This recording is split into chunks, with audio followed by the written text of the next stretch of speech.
आप जब देख रहे होंगे इतना सब हम लोगों ने आपके सामने सभी क्वेश्चन खोल के फ्रेंड्स नमस्कार, आप सभी लोगों का स्वागत है आपके अपने स्टडी प्लेटफॉर्म परिवर्तन पे। आज का शुभ दिन, आप लोगों को बहुत सारी शुभकामनाएं के साथ में आज हमारे मथुरा में और वृंदावन में जन्माष्टमी मनाई जा रही है। आप लोग भी अपने घर में अच्छे से जन्माष्टमी को सेलिब्रेट कर सकते हैं। फ्रेंड्स, जैसा कि आपको पता है कि आपके उत्तर प्रदेश में परीक्षाओं का महोत्सव चल रहा है और उत्तर प्रदेश पुलिस परीक्षा के 3 दिनों में 6 शिफ्ट के पेपर आपके हो चुके हैं। 2 दिनों के पेपर और यानी कह सकते हैं 4 शिफ्ट के पेपर अभी हमारे बाकी हैं। इन 4 शिफ्ट के पेपरों के बच्चों के लिए हम लेके आए हैं एक बहुत ही डीप एनालिसिस। इस एनालिसिस में हम आपको बताएंगे कि आपके देखिए जितने भी शिफ्ट के पेपर हैं सब हमारे साथ में हैं, यानी दोनों पेजों पे हमारा सभी 6 पेपर जितने हैं वो प्रिंट है। उनका पूरा डीप लर्न करने के बाद में जो चीज़ निकल के आई है वो निकल के आई है कि किस पैटर्न से पेपर चल रहा है, आगे किस पैटर्न से पेपर आ सकता है, कौन सा पोर्शन आपको पढ़ के ज्यादा जाना है और किस पोर्शन को आप एट लास्ट पे स्किप भी कर सकते हैं, यानी जहां पे आप बहुत ज्यादा टाइम अपना गंवाना नहीं चाहते हैं। आपको लगता तो है इंपॉर्टेंट है लेकिन वो एक्चुअली में उतना इंपॉर्टेंट इस समय नहीं है ना।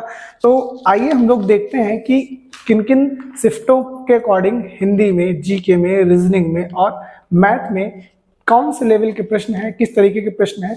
तो मैं लगभग आपसे रेंडमली एक कोई भी सेट चूज कर लेता हूं। जैसे मैं कल वाला ही जो आपका 25 तारीख वाली जो शिफ्ट थी उसका मैंने पेपर आपका ले लिया है। ये 25 की पहली शिफ्ट मेरे हाथ में है और मैं आपको बताता हूं कि किस किस तरीके के प्रश्न आपके पूछे जा सकते हैं। देखिए, सबसे पहले हम बात करते हैं रीजनिंग में बेटा।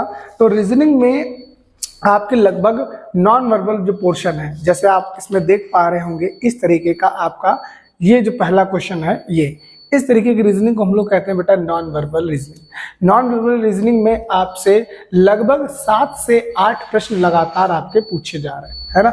आगे अगर हम लोग बात करते हैं कि ब्लड रिलेशन, तो ब्लड रिलेशन किसी किसी शिफ्ट में 3 क्वेश्चन तो किसी किसी में 5 क्वेश्चन आपके पूछे जा रहे हैं। फिर है मिसिंग नंबर सीरीज, जो कि बहुत ज्यादा आ रही है। मिसिंग नंबर सीरीज में अल्फाबेटिकल सीरीज भी है और आपका नंबर सीरीज भी है। दोनों की बात करें तो लगभग कुल मिला के इसके आप अगर नंबर ऑफ क्वेश्चन देखोगे तो 10 क्वेश्चनों का आपका शिफ्ट वेटेज लेता है। आगे बात करते हैं अगर हम लोग रैंकिंग की, तो रैंकिंग का जो बेटा प्रश्न है वो 2 से 3 प्रश्न आता है। जैसे मैं आपको अगर एक प्रश्न पढ़ के सुनाऊं तो रैंकिंग में जो प्रश्न है हमारा वो इस तरीके से आ रहा है। जैसे लिखा है कि आपका रैंकिंग में ढूंढना पड़ता है। रैंकिंग का प्रश्न आ रहा है, साथ में आपका प्रश्न है डायरेक्शन का। डायरेक्शन के लगभग 6 क्वेश्चन आपको देखने को मिलते हैं, ठीक है। इस डायरेक्शन के क्वेश्चन में भी आपको जैसे दक्षिण पश्चिम इस तरीके के प्रश्न आता है। जैसे पूछा गया यदि आप दक्षिण की ओर मुंह करके खड़े हैं और 180 डिग्री बाएं और मुड़ जाते हैं तो आप किस दिशा में खड़े हो जाएंगे। तो इस तरीके के जो प्रश्न है वो डायरेक्शन से लगभग 6 प्रश्न आपका बनना है। तो अगर आप देखें तो 10 नंबर 6 नंबर यानी 16 नंबर आपके 2 पोर्शन कवर कर रहे हैं, मिसिंग नंबर सीरीज और आपका अल्फाबेटिकल सीरीज, ठीक है। एनालॉजी की बात करें बेटा, सदस्यता से नंबर ऑफ क्वेश्चन ज्यादा है। लगभग हर शिफ्ट में 8 से 11 क्वेश्चन तक वेरी कर रहे हैं। जैसे आपका लिया है ओटीटीएस मीडिया कान और आपका मोतिया बिंदु किसी संबंधित है तो आंख से। इस तरीके के जो एनालॉजी के प्रश्न हैं वो आपसे लगभग 11 प्रश्न पूछे जा रहे हैं। एक क्वेश्चन आपका वेन डायग्राम का भी डाल रहे हैं, कुछ वेन डायग्राम का क्वेश्चन आपका मैथ्स में जा रहा है, कुछ वेन डायग्राम का क्वेश्चन आपका रीजनिंग में आ रहा है। आगे हम लोग बात करते हैं कोडिंग और डिकोडिंग की। तो कोडिंग डिकोडिंग के लगभग 6 प्रश्न आपको देखने को मिल रहे हैं। जैसे पूछा गया है अगर पियानो वाला नहीं, जैसे कोडिंग डिकोडिंग में आपका प्रश्न है इस तरीके का पूछा जा रहा है हमसे कि ग्रांट का शब्द हो गया या C22D को अगर ये लिखा C43D को लिखा जाता है तो C106D को क्या लिखा जाएगा। इस तरीके के प्रश्न हमारे आपके लगातार कोडिंग डिकोडिंग से बन रहे हैं। एक प्रश्न बेटा आपका डाइस का भी आ जाता है और पेपर कटिंग, फोल्डिंग और फिगर काउंटिंग कुल मिला के आपके लगभग रीजनिंग से हम लोग बात करें तो बेटा मानसिक अभिरुचि जो बहुत बड़ा सेक्शन होता था पहले मानसिक अभिरुचि, इससे प्रश्न नहीं आ रहा है बहुत ज्यादा। हालांकि किसी किसी शिफ्ट में एक क्वेश्चन देखने को मिला है। क्या आप एक अलग सेक्शन जिसका एक प्रश्न आ रहा है उस पर इतना टाइम देंगे? अगर आप लीक पेपर की बात करेंगे तो लीक पेपर में अच्छा खासा पैटर्न मानसिक अभिरुचि का था। ठीक, तो अगर आपका पेपर 30 और 31 के शिफ्ट में है, दिनों में है, तो आप सबसे ज्यादा अपना नॉन वर्बल कवर करिए। ठीक है, ब्लड रिलेशन कवर कर लीजिए, missing number series very very important, analogy very very important, और direction is very very important. आगे बात करें हमारा कोडिंग डिकोडिंग भी वेरी वेरी इंपॉर्टेंट। यानी अगर आपका अभी पेपर नहीं हुआ है, आप पेपर देने जा रहे हैं, तो आप आने वाली शिफ्ट में ये अपने 5 चैप्टर कौन कौन से, non verbal 1, missing number series 2, direction 3, analogy 4 and coding decoding 6। Blood relation का क्वेश्चन लगभग बेटा सभी लोग सॉल्व कर लेते हैं, इतना ज्यादा उसमें उथल पुथल नहीं होता है, क्योंकि डायरेक्शन का क्वेश्चन में जैसे वो वाला डायरेक्शन उत्तर पश्चिम अगर पूछ रहा है तो आपको डिग्री देके पूछ रहा है कि 180 डिग्री घूम जाए तो कितना होगा, या 270 डिग्री। देखो ये कभी एंटी क्लॉकवाइज घुमा देते हैं, कभी क्लॉकवाइज घुमा देते हैं, तो इस तरीके के जो प्रश्न है वो आपसे पूछे जा रहे हैं। तो ये तो हमारा रीजनिंग का पोर्शन होता है। रीजनिंग के पोर्शन के बाद बेटा हम लोग आते हैं अपने हिंदी के पोर्शन में, जो लगभग सभी बच्चे कर लेते हैं। हिंदी का पोर्शन अगर हम लोग कहें तो इजी ही कहेंगे, अभी तक हिंदी ऐसी एक्सीडेंटल हिंदी देखने को हमको नहीं मिली है। रीजनिंग भी आपकी इजी ही है, बहुत ज्यादा हार्ड रीजनिंग नहीं है, दोनों ही पोर्शन आपके इजी है। ठीक है, हिंदी में अगर हम लोग बात करें तो अलंकार से आपको एक प्रश्न देखने को मिल रहा है, विराम चिन्ह से प्रश्न लगातार बेटा आपका आ ही रहा है। जैसे पूछ दिया जाता है कि ये इस तरीके से कि ये जो चिन्ह है वो किस चीज का है, तो आप लोग बता देते हैं ये प्रश्नवाचक है। ऐसे ही मैंने जो प्रश्न देखा था, एक दिन विस्मयादि बोधक पूछा गया था, एक दिन आपका अल्प विराम पूछा गया था, एक दिन अर्ध विराम पूछा गया था। इस तरीके से प्रश्न विराम से आ ही रहे हैं। विलोम से प्रश्न बहुत ज्यादा कठिन नहीं आ रहा है, नॉर्मली आ रहा है, उत्कर्ष, अपकर्ष, श्राप, आशीर्वाद, इस तरीके से। अनेकार्थी जो है बेटा आपका अनेकार्थी, इससे क्वेश्चन अच्छा आ रहा है, क्योंकि अनेकार्थी शब्द हमारा चैप्टर में भी दिया है और अनेकार्थी से जो प्रश्न है वो अच्छे लेवल का आ रहा है। आगे हम लोग बात करें तो अनेकार्थी से कितने क्वेश्चन आ रहे हैं, तो 2 क्वेश्चन। फिर समश्रुति भिन्नार्थक यानी होमोफोन्स जिनको हम लोग कहते हैं कि सुनने में तो एक जैसे लगते हैं लेकिन एक जैसे होते नहीं है, जैसे सकल और शकल, इस तरीके का, जैसे ये लिखा है सकल और एक लिखा है शकल, है ना। तो इस तरीके के जो प्रश्न है ये आते हैं आपके समश्रुति भिन्नार्थक में, ये भी आपसे पूछे जा रहे हैं। आगे हम लोग बात करें तो वचन से एक प्रश्न आ रहा है। वचन जैसे बताना होता है, जैसे साक्षर में कौन सा वचन है ना, या वचन बदलने को भी आपसे प्रश्न आ रहा है, जैसे ठीक है।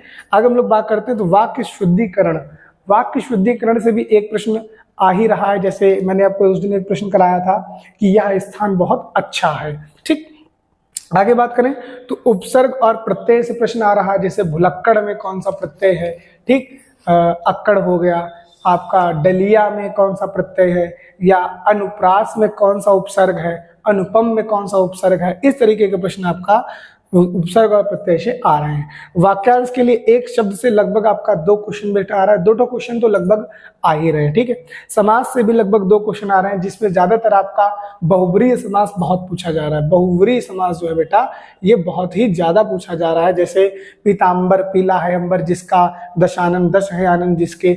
द्विगुद्वंद नहीं पूछे जा रहे, अव्ययभाव और बहुव्रीहि अभी तक पेपर में ज्यादा आ रहा है। ठीक है, अगर तत्पुरुष समास की बात करें तो ये भी 1-2 जगह आपको देखने को मिला है, जैसे देश प्रेम वाला जो आपका आया था वो तत्पुरुष समास वाला आया था।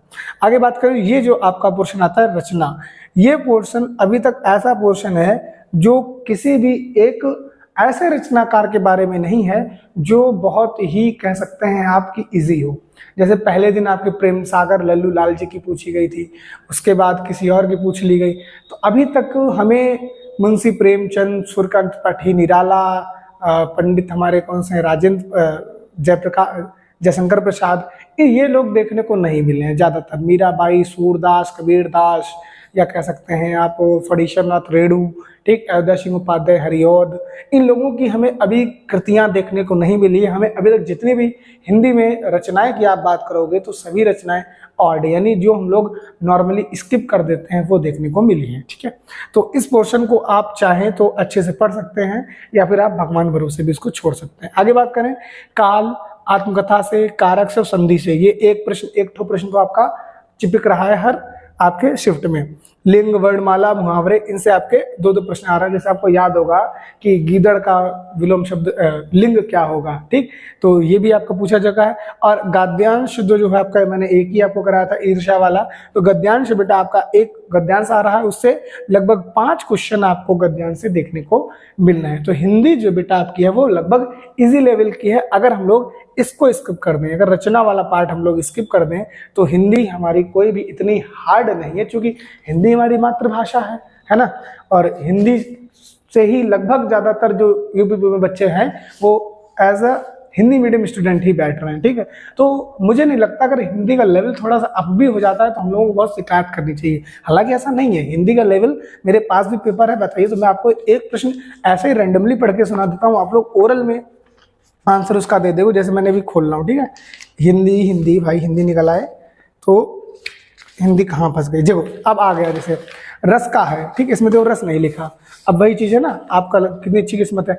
अब रस से भी एक प्रश्न आ रहा है ना, जैसे श्रृंगार रस, विभत्स रस, श्रृंगार रस, विभत्स रस, ठीक, आपका वीर रस, इस तरीके से। जैसे क्वेश्चन हमारा खुल गया कि क्रोध किस रस का स्थायी भाव है, ठीक, इस तरीके के प्रश्न आपके पूछे जा रहे हैं कि हिंदी में मैं का बहुवचन क्या होगा। तो हम विरोध करने का मुहावरे का अर्थ क्या होता है, सिर पर विरोध करना मतलब होता है आपका सिर उठाना, ठीक। आगे है इस तरीके के आपके हिंदी आ रही है। तो मैंने एक नॉर्मली हिंदी का प्रश्न आपके सामने पढ़कर आपको सुनाया। आगे चलते हैं, अगर हम लोग आगे बात करते हैं तो आगे आता है हमारा ऐसा पोर्शन जिसमें ज्यादातर बच्चों को डर लगता है, जो कि है मैथ। हालांकि मैथ को अगर हम लोग बात करें तो इजी टू मॉडरेट है।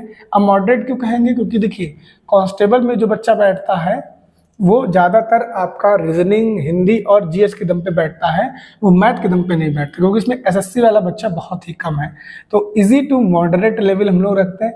इजी उनके लिए जिन्हें मैथ आती है, मॉडरेट उनके लिए जिन्हें मैथ बहुत ज्यादा नहीं आती। जैसे हमारा बहुत से ऐसे बच्चे जिन्हें मैं भी जानता हूँ जिनकी मैथ बहुत अच्छी नहीं है, तो उन्हें इजी प्रश्न भी बहुत ही मॉडरेट लेवल के लगते हैं। जैसे मैंने अगर एक प्रश्न आपके सामने ओपन किया, कोई भी एक रैंडमली प्रश्न हम लेते हैं, जैसे मैंने एक प्रश्न ले लिया, पूछा गया है इस प्रश्न में कि पूछा गया है कि एंटनी और बेंटी की वर्तमान आयु, उनकी आयु का अनुपात 8:9 में है, 4 वर्ष बाद 9:10 में हो जाएगा, तो कितनी हो जाएंगे। सीधी बात है, इस क्वेश्चन को आप 8x + 9x और 4 जोड़ के आगे बढ़ा दीजिए, क्वेश्चन लग जाएगा। लेकिन कुछ बच्चे यही दिमाग नहीं लगा पाते हैं कि जोड़ना किसमें और घटाना किसमें, तो उनके लिए हो जाएगा मॉडरेट। अब बात करते हैं कि मैथ्स में कौन कौन पोर्शन ज्यादा आ रहे हैं और किस पोर्शन पे आपको फोकस करना है, ठीक है। लेवल मैंने आपको बता दिया, इजी उनके लिए जिन्हें मैथ आती है, मॉडरेट उनके लिए जिन्हें मैथ नहीं आती। अगर कोई कहता है टफ है तो बेटा टफ नहीं है। अगर आपको टफ लेवल देखना है तो आप जो लीग पेपर हुए थे उसमें देखिए, उसमें थोड़ा सा लेवल तब भी टफ था। अब बात करते हैं टाइम एंड वर्क की। लगभग काम समय से आपके 2 से 5 क्वेश्चन, किसी किसी शिफ्ट में 2, किसी में 5। वैसे वेरी अगर हम लोग वेरिएंस देखेंगे तो लगभग 3 का वेरिएंस आपको देखने को पक्का तो मिल जाएगा। आगे बात करते हैं हम लोग लॉस प्रॉफिट, इससे 4 से 5 क्वेश्चन आ रहे हैं और इजी क्वेश्चन है, बहुत ज्यादा हाई लेवल का क्वेश्चन नहीं है। टाइम डिस्टेंस का जो प्रश्न है ये भी बहुत ही इजी प्रश्न है, 3 क्वेश्चन है। पाई चार्ट और बार ग्राफ, देखिए ये बेटा कैलकुलेटिव क्वेश्चन है। ये कैसे है, कैलकुलेटिव है। मैथ में आपको हमेशा 3 ही चीजों पे फंसाया जाता है। पहला होता है आपका बेसिक, दूसरा होता है आपका कैलकुलेशन और तीसरा होती है लैंग्वेज। कोई कोई प्रश्न बहुत ही इजी होते हैं लेकिन उसकी लैंग्वेज बहुत कठिन बना देते हैं, ठीक है। कोई प्रश्न बहुत कैलकुलेटिव होता है, जैसे पाई चार्ट का क्वेश्चन हो गया, आपको कैलकुलेटिव क्वेश्चन दे रहे हैं, मैं मान रहा हूँ, ठीक है, तो उसमें पाई चार्ट में परसेंटेज लगा रहे हैं, फिर परसेंटेज में किसी एक का दे रहे हैं, 3 का पूछ रहे हैं, 3 का दे रहे हैं, 1 का पूछ रहे हैं। इस तरीके का जो पाई चार्ट है अभी तक ज्यादा शिफ्ट में आया है। बार ग्राफ अभी तक आपका 1 से 2 शिफ्ट में आया, यानी 4 शिफ्टों में पाई चार्ट है, 2 शिफ्ट में आपका बार ग्राफ है, लेकिन एक क्वेश्चन आ जरूर रहा है, ठीक है। आगे अगर हम लोग बात करते हैं नंबर सिस्टम से, तो नंबर सिस्टम से आपके 2 प्रश्न आ रहे हैं। जैसे 3 क्रमागत विषम संख्याओं का योग इतना है तो बड़ी संख्या क्या होगी, बीच की संख्या क्या होगी, दूसरी बड़ी संख्या क्या होगी, या छोटी संख्या क्या होगी, छोटी और बड़ी संख्याओं का अंतर क्या होगा। इस तरीके के जो प्रश्न है बेटा वो आपका संख्या पद्धति यानी नंबर सिस्टम से आ रहा है। आगे हम लोग बात करते हैं तो अलजेब्रा का जो पोर्शन का क्वेश्चन आ रहा है ये थोड़ा सा अप लेवल का क्वेश्चन है। थोड़ा सा। अब हर कुछ सब कुछ गुड़ गुड़ देंगे तो शक्कर कौन खाएगा वाली कहानी है। तो अलजेब्रा का जो प्रश्न है ये थोड़ा सा अप लेवल का, लेकिन हाँ नंबर ऑफ क्वेश्चन ज्यादा नहीं है, एक ही क्वेश्चन है। जैसे मैं क्वेश्चन लिखता हूँ x + 1/x = समथिंग दे रखा है, तो x² + 1/, तो इस तरीके का जो प्रश्न है ये थोड़ा सा अप लेवल का जाता है। परसेंटेज की बात करें तो परसेंटेज का लगभग एक क्वेश्चन आपको देखने को मिल रहा है। अब ये वहां पे मैंने एक क्यों लिखा, क्योंकि परसेंटेज के ही क्वेश्चन में आपका इंटरेस्ट शामिल हो जाता है और परसेंटेज के क्वेश्चन में ही आपका लास्ट प्रॉफिट भी शामिल है परसेंटेज के क्वेश्चन में। इसीलिए यहाँ पे जो नंबर ऑफ क्वेश्चन है ये ज्यादा वेरी कर जाते हैं, 5 तक चले जाते हैं। पर नहीं, अगर बेसिक सिर्फ परसेंटेज की बात करेंगे तो वो एक क्वेश्चन। अगर परसेंटेज के अंदर की बात करेंगे तो उसमें लॉस प्रॉफिट भी आता है, उसमें डिस्काउंट भी आता है, उसमें CISI भी आता है, ठीक है, उसमें मिक्सचर एलिगेशन भी आता है, तो बहुत चीजें आ जाती हैं। ठीक, LCF और LCM ये क्वेश्चन जो है बेटा ये अप लेवल के क्वेश्चन है। बहुत ऐसा नहीं कोई आपको नंबर दे दिया कि 16, 20 और 50 का LCM निकालो, ऐसा नहीं है। आपसे पूछा जा रहा है 0.25 इस तरीके से, या 0.50 इनका LCM निकालो, या 1/4, 3/6, 9/11 इस तरीके का जो प्रश्न है वो आपसे HCF और LCM में आ रहा है। लगभग 2 क्वेश्चन है, उनका लेवल भी अच्छा लेवल है आप कह सकते हैं। ठीक, आगे हम लोग बात करें तो इंटरेस्ट यानी हमारा साधारण ब्याज और आपका चक्रवृद्धि ब्याज, इनसे 3 प्रश्न आपका पूछ ही रहा है। ये आप परसेंटेज में इनको आप कैरी कर सकते हो। आगे बात करें हम लोग एवरेज से लगभग 5 प्रश्न आ रहे हैं, जिसमें आपका मिक्सचर एलिगेशन और एज यानी राम की वर्तमान उम्र उसके पिता के वर्तमान उम्र से 2 वर्ष ज्यादा है, तो इस तरीके के जो प्रश्न है वो ऑन एवरेज, और आपका रेशियो और प्रोपोर्शन से भी प्रश्न आ रहा है। ध्यान रखिएगा रेशियो प्रोपोर्शन से लगभग प्रश्न भी आपके आ रहे हैं। ठीक है, तो ये लगभग मैथ का जो पोर्शन है ये ठीक ठाक लेवल है, बहुत ज्यादा अप नहीं है, बहुत ज्यादा डाउन नहीं है, अच्छा लेवल है। अगर हम लोग बात करते हैं GK और GS की, जिसे सबसे ज्यादा हम लोग भयानक समझते हैं, यानी जिसके तीनों वर्ग अच्छे होते हैं, रीजनिंग, हिंदी और मैथ, वो बेटा जाके इसमें ही लग जाता है। जिसके GS, हिंदी और रीजनिंग अच्छी होती वो जाके मैथ में ही लग जाता है। कोई अगर ऐसा है कोई ये कहे कि मेरे बेटा चारों पोर्शन बहुत अच्छे हैं तो बहुत अच्छी बात है, लेकिन नॉर्मली अगर देखा जाए तो 100 में 70 से 80% ऐसे होते हैं जो यही कैटेगरी फिल करते हैं कि 3 पोर्शन अच्छे होते हैं, 1 पोर्शन में जाके वो लपक जरूर जाता है। और GS का पोर्शन का ऐसा है, अगर आपको आता है तो ठीक, नहीं आता तुक्का बढ़ रहा है, तो आपको छोड़ के आइए, अक्कड़ बक्कड़ तो उसमें कर ही ना सकते तरीके से। अगर हम लोग बात करें GK GS के एनालिसिस पे, तो यहाँ पे बेटा आपका जो फुल फॉर्म है इससे 2 प्रश्न तो आपके बन रहे हैं। जैसे पहले ही दिन आपका अगर याद हो, मुझे याद है NHRC की फुल फॉर्म आई थी और साथ में आपकी BRI की फुल फॉर्म आई थी। कल के पेपर की बात करें तो ढूंढने में समय लगेगा, अगर मुझे दिखता है तो मैं तुरंत आपको बताऊंगा। तो आपसे प्रश्न पूछा ही जा रहा है फुल फॉर्म से। ठीक, आगे हम लोग बात करते हैं सोशल मीडिया से। एक प्रश्न आ रहा है, जैसे फेसबुक हो गया, ट्विटर हो गया, इस तरीके के प्रश्न आ रहे हैं, चैटबॉट, स्नैपचैट, है ना। कंप्यूटर से बात करेंगे तो कंप्यूटर से साइबर अटैकिंग, जो साइबर अपराध हैं, इनसे लगभग एक प्रश्न आ ही रहा है। जैसे फिशिंग क्या होती है, ठीक है, हैकिंग क्या होती है, इन सब चीजों से प्रश्न आपके आ रहे हैं। ह्यूमन राइट कमीशन, मानवाधिकार आपके उसमें भी दिया है, सिलेबस में दिया है, और मानवाधिकार से प्रश्न आपका आ ही रहा है कि मानवाधिकार आयोग का गठन भारतीय कब हुआ, ठीक, मंत्रालय कब बना, दिवस कब मनाया जाता है, फुल फॉर्म क्या है, कितने मानवाधिकार हैं, मानवाधिकार की श्रेणी में कौन नहीं आता है, बाल अधिकार का क्वेश्चन कल आपकी शिफ्ट में आया था, है ना। जैसे 18 वर्ष लिखा, 18 वर्ष से कम आयु के व्यक्ति के सभी मानवाधिकार क्या कहलाते हैं, तो ये कहलाते हैं आपका बाल अधिकार। ठीक, इस तरीके के। आगे बात करें GST भी आपके सिलेबस में दिया है, और GST से 2 प्रश्न आ ही रहे हैं। एक दिन GST की स्लैब पूछी थी, एक दिन GST की समिति पूछी थी, अभी वित्त मंत्री बाकी है, किस दिन GST आया ये बाकी है, संविधान संशोधन बाकी है, GST का पोर्टल आपसे पूछ चुके हैं www.gst.gov.in। ठीक, मोबाइल पर कितनी GST लगती है, तो उत्पाद और उन पर लगने वाली GST यानी प्रोडक्ट एंड देयर GST से भी प्रश्न आ रहा है। आगे बात करें तो ये जो पोर्शन है जून 2024 से पहले जिन जिन पदों पर जो व्यक्ति थे उन व्यक्तियों से प्रश्न आ रहा है। जैसे आपका उस दिन आया था WTO, ठीक, WTO के महानिदेशक कौन है, तो IMF, world bank, WTO, ILO, ठीक, UNO और आपका नीति आयोग, जितने भी वर्ल्ड पे और आपका क्या कह सकते हैं भारत में जितने भी अच्छे अच्छे पद हैं, इन सभी पे पदों पर आसन्न व्यक्ति पूछे जा सकते हैं। जैसे मुझे याद आ रहा है एक दिन गृह मंत्रालय के बारे में पूछा गया था, जिसका उत्तर हमारे माननीय होम मिनिस्टर अमित शाह जी थे। तो इन पदों पर आसन्न जो व्यक्ति हैं उनसे भी प्रश्न आ रहा है। नीति और योजनाओं से प्रश्न आ रहे हैं, जैसे भारत और वियतनाम के बीच में किस नीति पे समझौता किया गया। ठीक, आगे बात करें तो संविधान से प्रश्न लगातार आ रहा है, संविधान से 3 प्रश्न आपके आ रहे हैं और इजी लेवल के हैं, जैसे नीति निर्देशक तत्व का प्रश्न आ रहा है, आर्टिकल से प्रश्न आ रहा है, आपातकाल से प्रश्न आ रहा है, जैसे एक दिन की शिफ्ट मुझे याद है शायद 24 तारीख की पहली शिफ्ट का एनालिसिस में करा रहा था, तो आपातकाल के दोनों प्रश्न थे, 352 आर्टिकल, 360 वाला आर्टिकल। आगे बात करें तो ओडीओपी यानी ये जो वन डिस्ट्रिक्ट वन प्रोडक्ट, जो उत्तर प्रदेश की एक योजना है, उत्तर प्रदेश की एक योजना से प्रश्न आ रहा है, जैसे चिकनकारी का प्रश्न आया था लखनऊ से, है ना।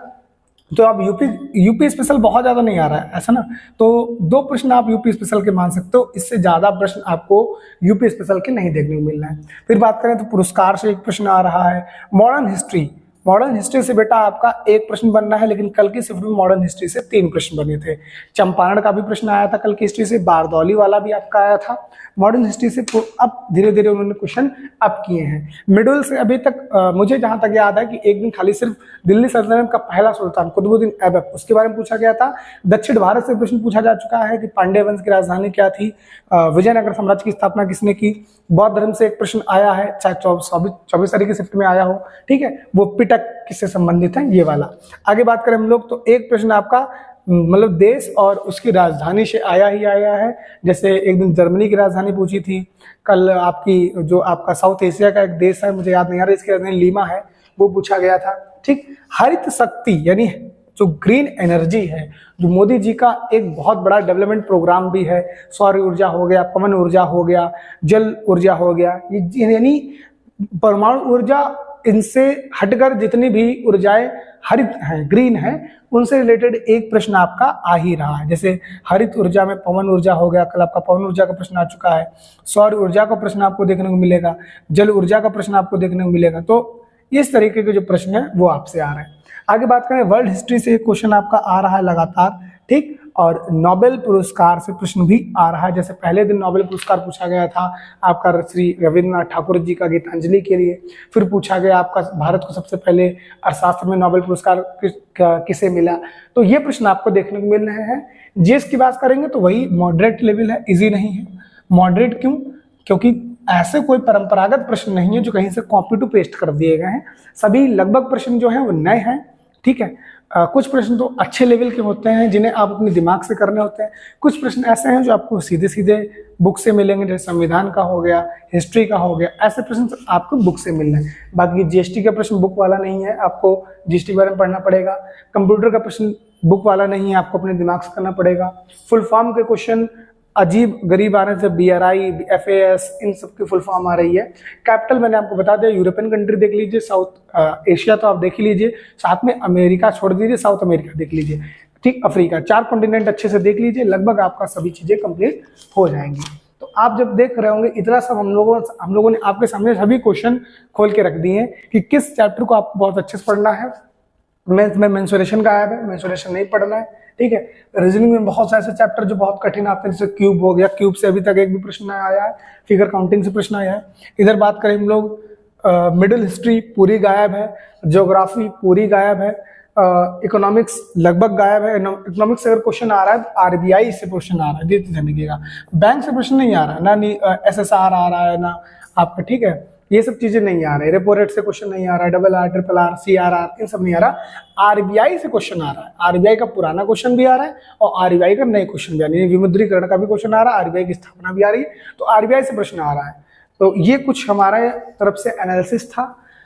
तो जिन लोगों का पेपर हो गया है तो वो लोग कमेंट बॉक्स में जरूर बताएं क्या लगभग एनालिसिस सही जा रहा है और आपको कितना आपका स्कोर बन रहा है, ये भी हमें कमेंट बॉक्स में जरूर बताइएगा। सभी शिफ्ट होने के बाद में एक कॉमन कट ऑफ जो होगी हर शिफ्ट की, वो हम लोग कोशिश करेंगे निकालने की कि लगभग कितना कॉमन कट ऑफ हमारा बनता है, और जिनका आगे आने वाले समय में पेपर है वो इस एनालिसिस को देखकर अपने पेपर की तैयारी आगे भी कर सकते हैं। तो ऐसे ही हमारे साथ बने रहिए, अपना ख्याल रखिए, मिलते हैं नेक्स्ट वीडियो में, और ये हमारे चैनल को सब्सक्राइब करके जुड़ जाइएगा। बहुत बहुत